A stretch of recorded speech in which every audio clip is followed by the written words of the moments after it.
Hello everybody and welcome to Edge Shed. Today we have got another Total War Warhammer video for you, and this is all about mods. This is the top 5 mods out currently, in my opinion. Actually, top 5 is probably wrong because there's loads of great mods out there. This is just 5 fantastic mods that are out currently, and I just wanted to share them with you and draw some attention to them. I dare say a few of you are already aware of them, but some of them are a bit more obscure, but I really love them, and them are the ones that I really wanted to show you and sort of show off a bit.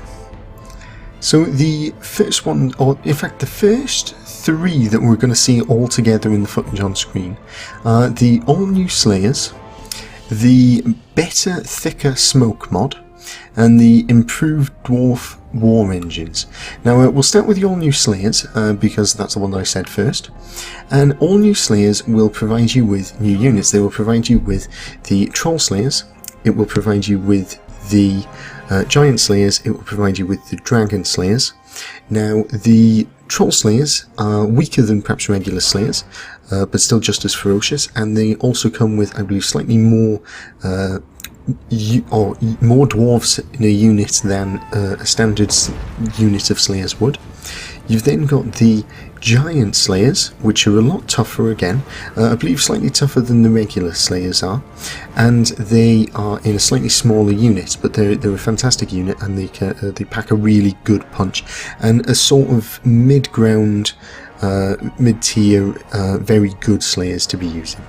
You've then got the Dragon Slayers, and the Dragon Slayers are absolutely ferocious. You really wouldn't want to get on the wrong side of them. And they are, I would recommend these being used for things such as taking on Chaos Dragons. You may need 2 units to do something like that. They're not quite that good, but they're an absolutely fantastic unit. And I like this because it just feels like it fleshes out the Slayers a lot more. I'm not massive into the traditional lore of Warhammer. I should be. I played more Warhammer 40k than I have Warhammer, but I believe that these are all lore kosher good. If you like the lore, they're fine. That's certainly how they're pitched anyway. So please do go and check that one out. You can get it on the Steam Workshop. It's a fantastic mod. The next one in the order that I said it is the better, thicker smoke mod. This literally does what it says in the title. It is better, thicker smoke in a mod, and I love it because if you like making videos, especially for the likes of YouTube and stuff, and you like sort of that, you like Total War Empire and stuff, and that feel of big thick plumes of smoke on the battlefield and the grit of battle, etc., it really adds that, and it's such a good mod.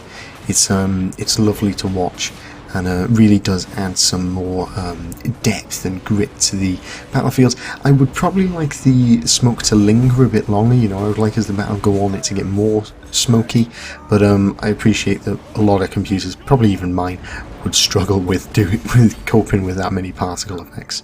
But for what it is, it's fantastic, and it does add a bit more almost like realism to it, and I love it. I think it makes it look a lot better. The next one that you've got is the improved Dwarf war engines. Now, some people may complain about this one because it makes the Dwarf war engines a lot more powerful.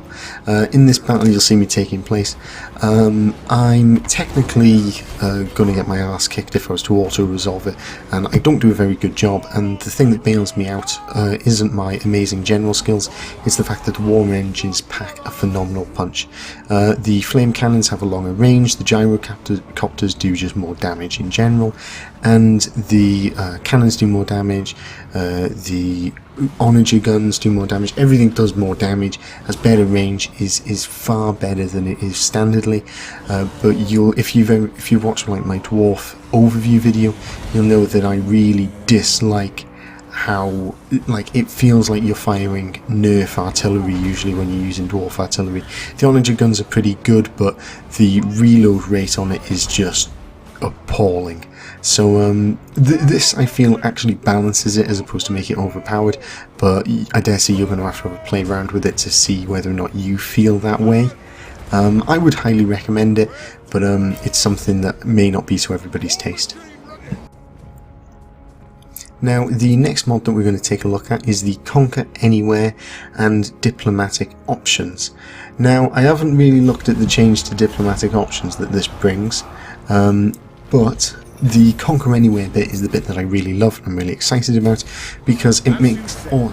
I like the idea that as a vampire I can conquer underground mountain homes and take them from the dwarves, because I don't like the dwarfs very much. Maybe that's not law kosher, don't know, but I really like the fact that I can conquer any region when I'm with the Conquer Anywhere thing. I think that it takes some of the challenge out of the game, so that may not be to everybody's taste. I think that trying to deal with the fact that you can't conquer certain regions is a big factor in the game's difficulty, so when you take that away it really does shift the game mechanic. So I suppose it's up to you to decide whether or not you like that. The flip side of it is, though, as you'll probably see in the clip that's on the screen currently, the AI also can conquer anywhere, and some dwarfs come and steal one of my towns in this particular clip as I was putting it. That wasn't planned, but it's great timing. So yeah, it's a double-edged sword. You can obviously be completely colonised and conquered by orcs, as opposed to just having particular buildings raised, at which point you're then going to have to fight city battles in order to take them back. So it's a really interesting one. I like it. I probably wouldn't play with it on all the time, but it's quite fun for if you just want to take over the world sort of style Total War gameplay that you're probably more used to if you come from the likes of Rome, which I'm more familiar with that.